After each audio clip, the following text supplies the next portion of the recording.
warahmatullahi wabarakatuh. Selamat pagi anak ibu semuanya yang luar biasa. Ibu guru berharap dan selalu berdoa semoga kalian semua dalam keadaan sehat walafiat. Amin ya rabbal alamin. Apa kabar anak ibu kelas 11, 12 dan 13? Sehat? Alhamdulillahirabbil alamin. Nah, hari ini bertemu lagi dengan Bu Retno pada pembelajaran tematik. Tema 6, sudah tema 6 ya nak ya. Subtema 3 untuk hari ini yaitu tentang lingkunganku bersih, dan subtema 3 adalah lingkungan sekolahku. Memang sayang sekali anak ibu semuanya belum pernah belajar di dalam kelas di SD Islam As-Safiyah dan belum mengenal seluruh lingkungan yang ada di SD Islam As-Safiyah. Mudah-mudahan kalau sudah aman, tidak ada COVID-nya lagi, anak ibu bisa belajar di sekolah ya. Baik anak ibu, sebelum kita belajar, marilah kita bersama-sama berdoa dalam keadaan sikap yang baik. Kita berdoa agar Allah berikan kemudahan ketika anak ibu menyimak pembelajaran. Ya, Bismillahirrahmanirrahim. Rabbi zidni ilman warzuqni fahma. Amin ya rabbal alamin. Nah, anak ibu semuanya, tujuan pembelajaran kali ini tentang lingkungan sekolahku, yaitu setelah anak ibu semuanya menyimak pembelajaran, diharapkan yang pertama anak ibu dapat menyebutkan ciri-ciri sekolah sehat ya. Tentunya tidak berbeda jauh dengan ciri-ciri rumah sehat. Yang kedua, anak ibu dapat menyebutkan cara agar sekolah bersih dan sehat. Yang ketiga, anak ibu pada pembelajaran kali ini mengenal ciri-ciri kalimat perintah ya. Yang keempat, membuat kalimat perintah dan tanggapannya. Tujuan yang kelima, membuat poster tentang lingkungan bersih dan sehat. Dan yang terakhir harapannya adalah anak ibu dapat membuat kalimat perintah berdasarkan gambar. Ya, mari kita lanjutkan. Yaitu, apa itu sekolah? Ya, sekolah adalah tempat kalian belajar atau tempat kita belajar. Tempat bapak dan ibu guru mengajar, menyampaikan pembelajaran, mendidik, memberikan pembiasan-pembiasan yang baik, yang tentunya adalah ketika anak ibu berada di sekolah dan nanti lulus dari SD Islam As-Safiyah, diharapkan menjadi anak yang soleh dan soleha, yang cerdas, yang mempunyai bekal cukup untuk melanjutkan sekolah yang lebih tinggi. Nah, di sekolah kita atau kalian belajar bersama dengan teman. Oleh karena itu, agar kalian belajar dapat nyaman, enak ya, betah, kita harus dapat menjaga kebersihan lingkungan sekolah ya. Siapa yang harus menjaga lingkungan sekolah kita?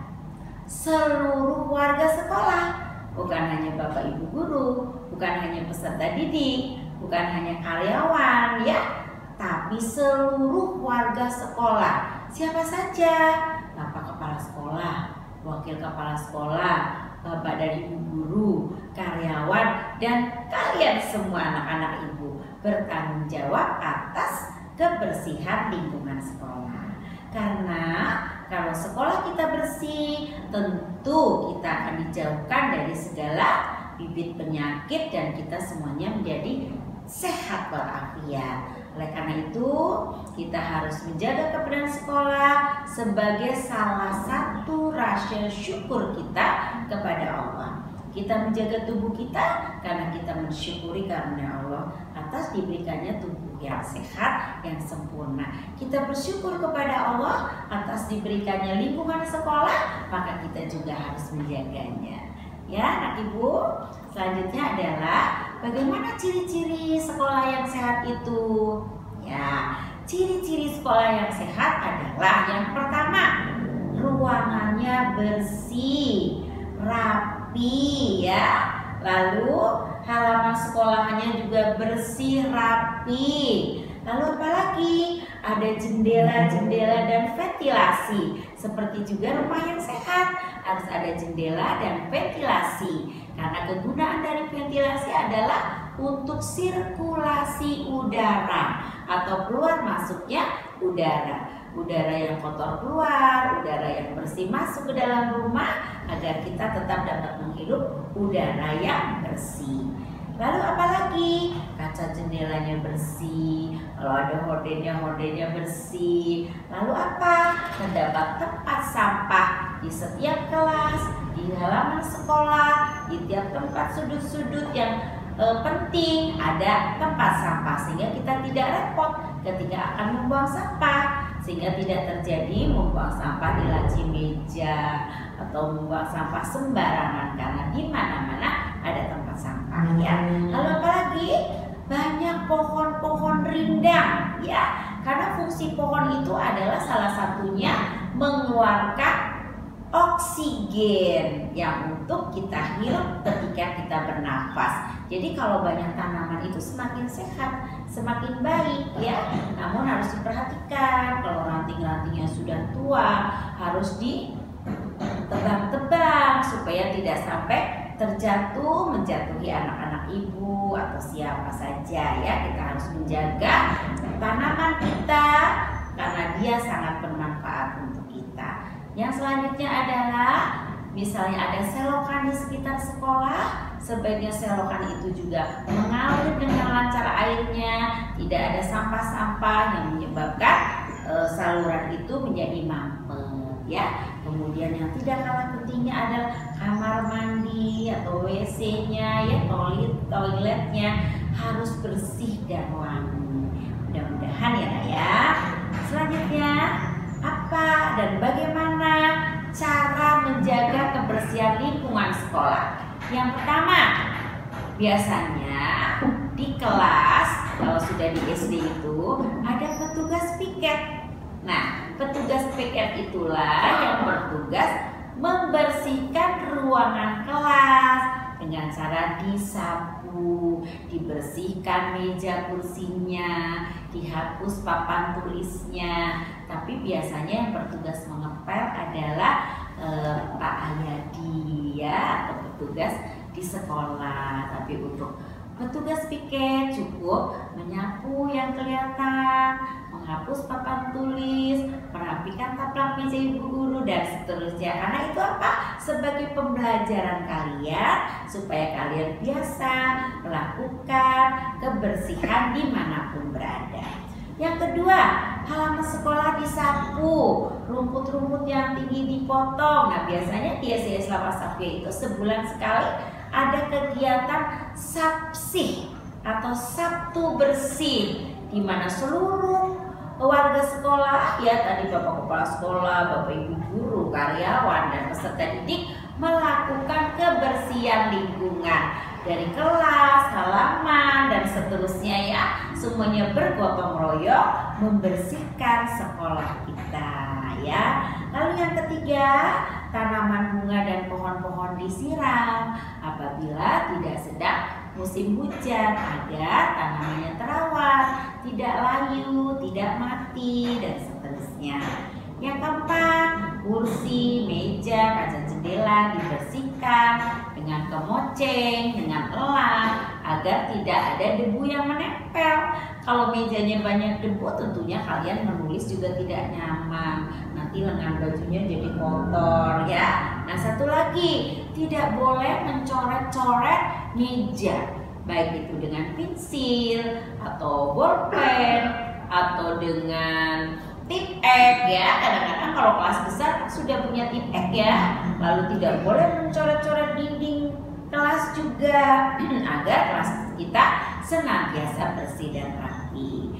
Ketiga, yang kelima adalah kamar mandi WC disikat ya, dikuras airnya yang ada jentik-jentik nyamuk misalnya, atau setiap seminggu sekali kuras supaya baknya selalu bersih. Nah, ini sekali lagi adalah petugas dari Bapak tugas sekolah, sudah ada yang bertugas ya. Nah, kalian juga harus membuang sampah pada tempatnya. Kalau setiap anak, setiap bapak ibu guru, setiap karyawan, atau siapapun yang datang ke sekolah membuang sampah pada tempatnya, kira-kira ada sampah yang tercecer nggak di sembarang tempat? Misalnya di laci meja, di halaman sekolah, ada tidak? Harusnya tidak ada kalau semuanya sudah dapat membuang sampah pada tempatnya. Jadi satu perlakuan yang baik, satu sikap yang baik, membuang sampah pada tempatnya saja itu sudah sangat membantu agar sekolah kita bersih dan salah satu cara menjaga kebersihan sekolah, ya. Yang kemudian apa? Tidak mencoret-coret meja dan dinding kelas tadi, ya. Itu juga salah satu cara menjaga kebersihan dan keindahan kelas. Selanjutnya, nah ini ada contoh bagaimana anak ibu di sekolah menjaga kebersihan lingkungan sekolah. Yang pertama, ini ada gambar teman-teman sedang piket di dalam kelas. Ada yang pegang kemoceng, membersihkan kaca, membersihkan jendela, ada yang menyapu, ada yang menghapus papan tulis. Nah, yang di luar kelas menyapu teras kelas, menyapu halaman sekolah, ya. Ini adalah bentuk pembiasaan. Ada juga sedang sabsih nih, membersihkan kaca, naik ke atas bangku, ya. Tapi harus hati-hati. Nah, contoh lainnya cara menjaga kebersihan lingkungan adalah membuang sampah pada tempatnya, lalu menyiram tanaman, lalu ketika bermain tidak membuang sampah pada tempatnya, bermain dengan baik, tidak merusak tanaman dan seterusnya. Nah, ini akan kalian lakukan kalau nanti sudah masuk sekolah, ya. Selanjutnya, pada pembelajaran kali ini juga Ibu Guru akan memperkenalkan tentang kalimat perintah. Apa itu kalimat perintah? Kalimat perintah adalah yang berisi pesan agar orang lain melakukan perbuatan atau tindakan yang kita perintahkan. Contoh, ayah memerintahkan kepada kakak, misal, kakak tutup pintu itu. Berarti anak ibu harus melakukan apa? Betul, menutup pintu, ya. Berarti kalimat perintah itu adalah supaya orang yang kita perintah atau kita mintain tolong melakukan pekerjaan itu. Contoh lainnya, misalnya ibu, adik ambilkan telur di kulkas. Apa yang adik lakukan? Mengambil telur dari dalam kulkas. Betul. Nah, yang Guru tuliskan di sini adalah kalimat perintah atau ungkapan perintah mempunyai ciri-ciri. Yang pertama, berisi ungkapan perintah agar orang lain melakukan sesuatu. Yang kedua, ada ciri khususnya juga. Ada kalimat perintah yang diakhiri dengan tanda seru. Tanda seru itu seperti membuat angka 1 ada titik di bawahnya, ya. Tapi ada juga kalimat perintah yang tidak menggunakan tanda seru, cukup ada tanda titik di belakangnya. Tapi kalau itu berisi suatu permintaan terhadap kita untuk melakukan suatu perintah, maka itulah kalimat perintah, ya. Selanjutnya, seperti apa contohnya? Maaf, jadi Ibu Guru salah bicaranya, ya. Kalimat perintah dan tanggapannya. Contoh kalimat perintah di sini. Hasan, mejamu kotor. Bersihkan mejamu agar nyaman untuk belajar. Nah, bagaimana Hasan menanggapi kalimat perintah dari Dani? Iya Dani, terima kasih sudah mengingatkan, segera aku bersihkan, ya. Contoh yang pertama. Yang kedua, kalimat perintah adalah Diana, tolong sapu lantai sampai bersih, kata ibu, ya. Lalu tanggapannya apa? Siap ibu. Jadi seperti itu, ya, menanggapi kalimat perintah sesuaikan dengan apa perintahnya, ya. Baik anak ibu, kita lanjutkan. Nah, yang kelima adalah tentang poster kebersihan lingkungan. Apa itu poster? Anak ibu sering lihat di jalan-jalan, ya, sebuah gambar besar ada tulisannya. Misalnya, dilarang membuang sampah. Nah, itu adalah contoh poster. Mengajak orang lain untuk menjaga lingkungan dan dapat dilakukan melalui poster. Apa itu poster? Poster adalah pengumuman bergambar, ya. Pengumuman bergambar. Isi poster itu adalah ada gambarnya dan ada tulisannya. Namun, mengapa disebut poster? Karena dia lebih menarik. Gambar dan tulisannya menjadi menarik orang lain untuk membaca pesan dalam poster itu.